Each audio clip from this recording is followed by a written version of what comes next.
Hello बच्चों, my name is Yogesh Yadav और मैं हूं आपका ऑर्गेनिक केमिस्ट्री का teacher. Qualification BTech from NIT Bhopal and I have experience of 9 years from the reputed institutes of Kota. One is the Allen Kota, second one is Sarvottam Institute Kota. Today we will discuss aldol condensation reaction. अब देखिए aldol condensation reaction basically होती किस compounds की है? ऐसे aldehyde या ketones means ऐसे carbonyl compounds जिनके पास अल्फा हाइड्रोजन अवेलेबल हो, अगर आप उनकी रिएक्शन किसी भी बेस के साथ करवाते हैं तो उस रिएक्शन को क्या बोला जाता है? Aldol reaction. जैसे कि एग्जांपल लें, मान लीजिए अपने पास हमने एसिटाल्डिहाइड या फिर हम बोल सकते हैं इथेनॉल।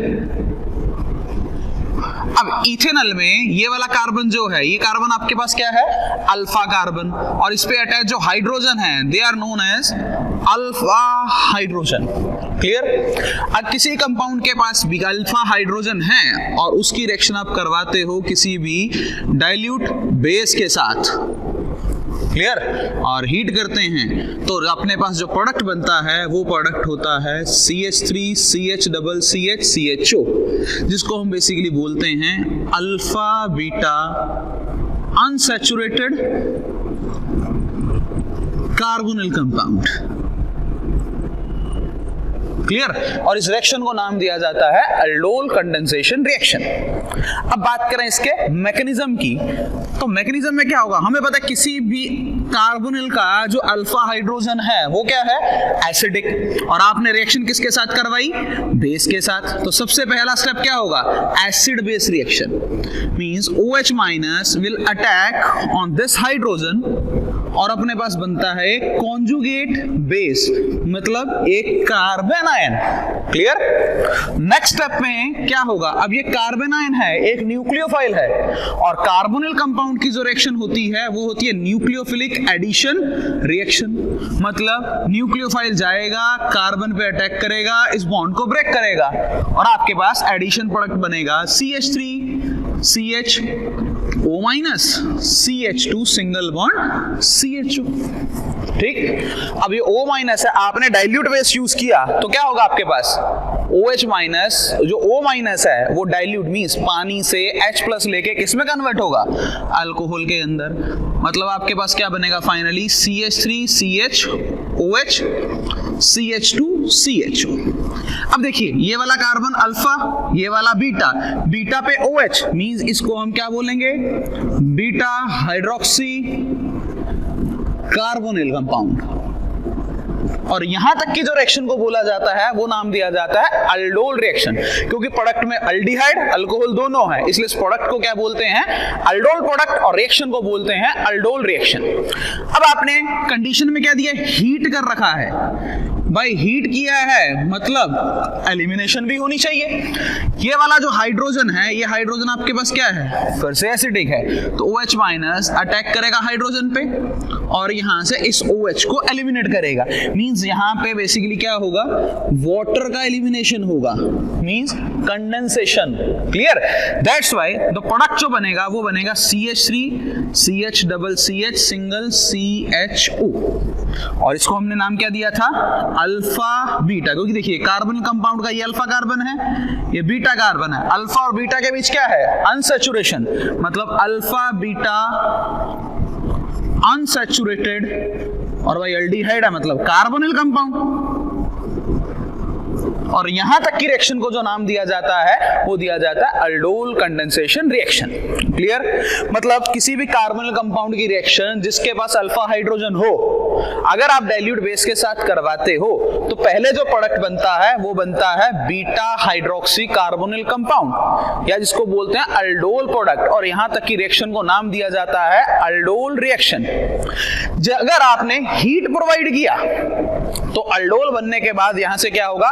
वाटर का एलिमिनेशन, और we can say condensation of water molecule. और जैसे ही कंडेंसेशन होगा तो आपके पास प्रोडक्ट क्या बनेगा? Alpha beta unsaturated carbonyl compound. Clear? और यहां तक की रिएक्शन को नाम देंगे अल्डोल, उसमें हुआ condensation, then reaction is known as aldol condensation reaction. Clear? अब इस वाले अगर हम बात करें अल्डोल कंडेंसेशन के अंदर, तो अब ध्यान से देखिए, यहां पे कार्बोनिल के 2 मॉलिक्यूल का यूज किया गया है। क्लियर? अगर मैं इसको मानूं ये वाला मेरा पहला मॉलिक्यूल है और ये वाला आपके पास क्या है, दूसरा मॉलिक्यूल है, और दोनों मॉलिक्यूल की रिएक्शन करवाई गई, तो देखिए हुआ क्या अपने पास।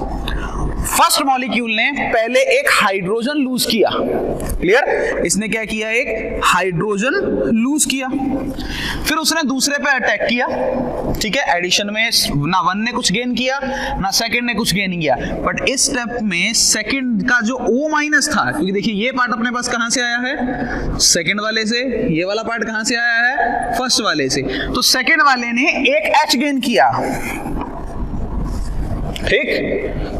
थर्ड अगर हम बात करें, नेक्स्ट स्टेप में क्या हुआ, अब जो फर्स्ट वाला था उसने एक H लूज किया, सेकंड वाले ने OH लूज किया, मतलब फर्स्ट वाले ने एक H और लूज किया, सेकंड वाले ने OH लूज किया, मतलब टोटल अगर बात की जाए तो फर्स्ट मॉलिक्यूल ने लूज किया 2 हाइड्रोजन और सेकंड वाले ने क्या लॉस किया, एक ऑक्सीजन, और फर्स्ट और सेकंड दोनों के बीच बना क्या, एक डबल बॉन्ड। मतलब अल्डोल कंडेंसेशन का अगर आपको प्रोडक्ट बनाना है तो शॉर्टकट मेथड भी हमारा यहां समझ आ जाएगा। क्या करना है, एक मॉलिक्यूल से 2 हाइड्रोजन हटाने हैं, क्लियर? बट ध्यान रहे अल्फा पोजीशन से, क्योंकि एसिडिक हाइड्रोजन अल्फा वाले ही कंसीडर किए जाते हैं, और दूसरे के कार्बोनिल से क्या निकालना है, ऑक्सीजन, और इस कार्बोनिल वाले कार्बन को दूसरे के अल्फा कार्बन से अटैच करना है डबल बॉन्ड के थ्रू। तो जो प्रोडक्ट बनेगा that product is known as aldol condensation product, clear? इसको कुछ एग्जांपल से समझते हैं। चलिए एग्जांपल्स लेके चलते हैं अल्डोल कंडेंसेशन की। डायरेक्ट प्रोडक्ट कैसे बनेगा, मैकेनिज्म फॉलो ना, क्योंकि नीट में आपको पता है आपको क्या करना है, क्वेश्चन का आंसर विद इन 1 मिनट देना है। और अगर दूसरी बात की जाए केमिस्ट्री में आपको 1 मिनट भी नहीं देना, क्योंकि आपके पास बचा हुआ टाइम फिजिक्स में भी तो देना है, क्लियर? तो आइए मान लीजिए आपके पास एक कंपाउंड दे दिया CH3C डबल बॉन्ड OCH3 और बोला गया इसकी रिएक्शन करवाइए किसके साथ, डाइल्यूट NaOH के साथ हीट कर दिया, और पूछा गया प्रोडक्ट क्या है। अब 2 तरीके हैं, पहला तरीका आप क्या करो भाई, पूरा मैकेनिज्म फॉलो करो, फाइनल प्रोडक्ट बना के बताओ भाई ये प्रोडक्ट है। दूसरा तरीका, आप मान लो कि आपके पास इसके 2 मॉलिक्यूल हैं, क्लियर? एक की अल्फा पोजीशन से आपको क्या हटाना है, हाइड्रोजन, दूसरे से क्या हटाना है, ऑक्सीजन, और इन दोनों को आपस में क्या करना है, डबल बॉन्ड के साथ जोड़ देना है। मतलब प्रोडक्ट क्या बनेगा, ध्यान से देखिए, CH3C डबल बॉन्ड OC, इससे 2 हाइड्रोजन हटाए तो बचा कितना, 1। अब इसको जोड़ना है डबल बॉन्ड के साथ, किसके साथ, इस कार्बन के साथ, कार्बोनिल के, तो इसको हमने इस कार्बन से जोड़ा, तो बाकी के बचे 2 मिथाइल ग्रुप वैसे के वैसे ही रह जाएंगे। तो ये आएगा इस अल्डोल रिएक्शन का प्रोडक्ट, क्लियर? हाँ, पेपर में क्या है, कई बार ऑप्शन ही ऐसे आते हैं कि अल्फा बीटा अनसैचुरेटेड एक ही होता है, तो भाई डायरेक्ट आंसर वही आ गया। बट अगर अल्फा बीटा एक से ज्यादा दिए हों तो शॉर्टकट बनाने का क्या है, एक की अल्फा पोजीशन, ये अल्फा कार्बन को पकड़ो, दूसरे के कार्बोनिल वाले कार्बन को पकड़ो, दोनों को आपस में जोड़ दो डबल बॉन्ड से, क्लियर? प्रोडक्ट जो बनेगा that is aldol condensation product, clear? अब इसमें हम गलती क्या करते हैं, मान लीजिए आपको क्वेश्चन दिया कि भाई CH3 CH2 CHO मतलब प्रोपेनल, इसकी रिएक्शन करवाई आपने किसके साथ, डाइल्यूट NaOH के साथ हीट किया, बोला बताओ प्रोडक्ट क्या है। हम गलती क्या करते हैं कि भाई एक का हटाया ऑक्सीजन और कॉर्नर से हटा दिया हाइड्रोजन।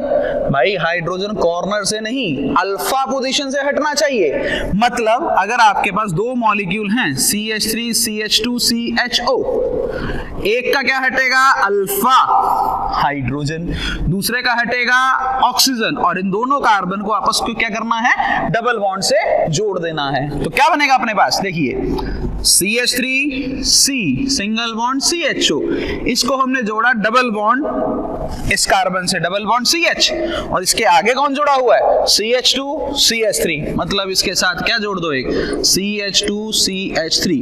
तो ये बनेगा आपके पास अल्डोल कंडेंसेशन का प्रोडक्ट, क्लियर?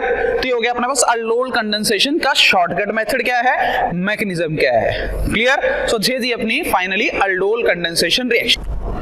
देखिए शॉर्टकट जानने के बाद अगला काम आपका क्या है कि आपको अल्डोल कंडेंसेशन की टाइप्स पे ध्यान देना है, कितने तरीके की अल्डोल कंडेंसेशन होती है। मेनली हम बात करें अल्डोल को हम बेसिकली दो पार्ट में डिवाइड करते हैं। पहला इंटरमॉलिक्यूलर रिएक्शन, ठीक है, और दूसरा इंट्रामॉलिक्यूलर रिएक्शन। भाई सबको पता है इंटरमॉलिक्यूलर का मतलब दो अलग अलग मॉलिक्यूल के बीच, इंट्रा का मतलब एक ही मॉलिक्यूल के साथ। क्लियर?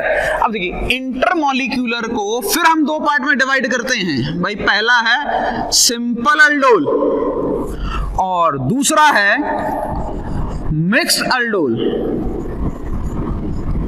एक सिंपल और दूसरा मिक्स। देखिए भाई सिंपल की एग्जांपल तो अगर बात करें ओनली वन कार्बोनिल कंपाउंड, भाई जो कार्बोनिल कंपाउंड एक ही तरह का कार्बोनिल की रिएक्शन करवाएं तो उसको हम क्या बोलते हैं? सिंपल।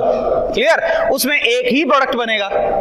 क्लियर? दूसरा मिक्स्ड अल्कोहल में क्या होता है, हम यूज करते हैं मोर देन 2 कार्बोनिल कंपाउंड।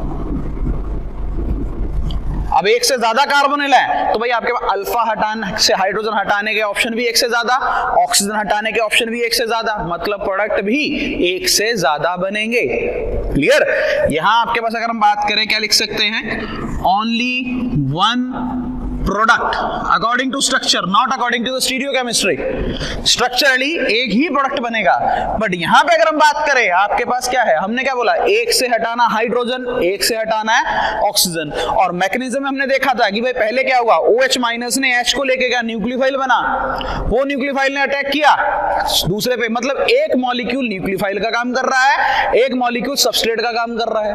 यहां पे अगर हम बात करें पहला केस, अगर हम देखें केस नंबर 1, अगर दोनों कार्बोनिल कंपाउंड के पास अल्फा हाइड्रोजन है, बोथ है अल्फा हाइड्रोजन भाई, तो आपको देखो प्रोडक्ट बनाना है कि भाई H2 हटाना है, एक से ऑक्सीजन हटाना है और दोनों को आपस में जोड़ना है। फर्स्ट केस कि भाई H2 पहले मॉलिक्यूल से जाए, ऑक्सीजन भी पहले से जाए, पहला प्रोडक्ट। दूसरा H2 पहले से जाए, ऑक्सीजन दूसरे से जाए। तीसरा हाइड्रोजन जाए दूसरे से, ऑक्सीजन जाए दूसरे से, या हाइड्रोजन जाए दूसरे से, ऑक्सीजन जाए पहले से।